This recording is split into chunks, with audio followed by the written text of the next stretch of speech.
kugayo kikanjura intekateka zacu izo kurondeza umwaka w'2026 2031 kukuburayo imyaka ibiri abamwe barakwenda kwitsinga ahantego y'ubwa presidenti batangire kurugayo ahari yabo hari umuco mukama Ambrose ukorwa mu district ya Kanungu yenda kumuzayo mu barracks mu majyepfo ikindi kuraboza dayowa barracks atayino kugenda tayiza kure milimetre kisoboka cyo mukama Ambrose ari umwe hari yabo abarukwenda intebe yo bubembezi wihanga wabire nagambaho n'abanyamakuru ahigira abanyayuganda ukwe hari ibina byo bubembezi ngo habo kuba ibina byona byo muhambe n'icyaye nare mu cyenyine cyakora kiri mu buwambe katuwe tugambira ngatkozesa n'abagambi twese bonko ibina tubiseki tukirize umuntu waburi cyo cyayogera ize nawe tujoge twari gwanga amaso Ebibiina zisina kibina cyenda no kwenda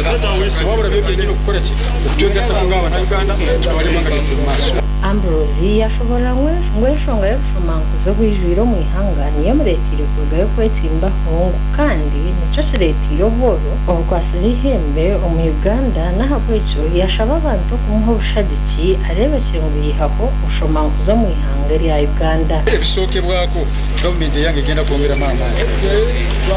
umusoro guno amafuta agemuruka n'ibidukebirana bari kusente mu gisawe esabune gura sente mekabana amasomero muri maka akawa kuna gawansi ate abana Uganda bona abandi bade basoma ngakyekimu imabega kawo abatuzara basomanga kubwere n'ibintu ngabisamusamu ngati education eri wagu nobwe tubanga tusomye n'emirimo takoze eki tugiriwo na yemirimo tugenda akora ki twache muroze emirimo teriwo obuli bwenguzi wetwandi bade tukora amafactory n'ebidakwa n'engude enungi abana bafube yagara obuli bwenguzi buli wagu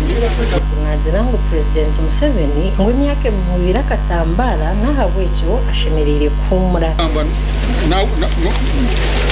na wango kulima utuke kisera nonyuka siche ekyo katiye Museveni kisera kitusanyuke yadde abana Uganda bazenga tibamutegeere nkora ye naye fe wetuli abamanyi kiche kigenda mu maaso mukitegere yashobora hashongeza World Bank okurgayo kwanga habuyandi ihanga ya Uganda ngo bwire abanya-Uganda kwangira cumwe abajungu okututegekera gashaka Ronald Ngabarano ahabwa Sky TV Gershon.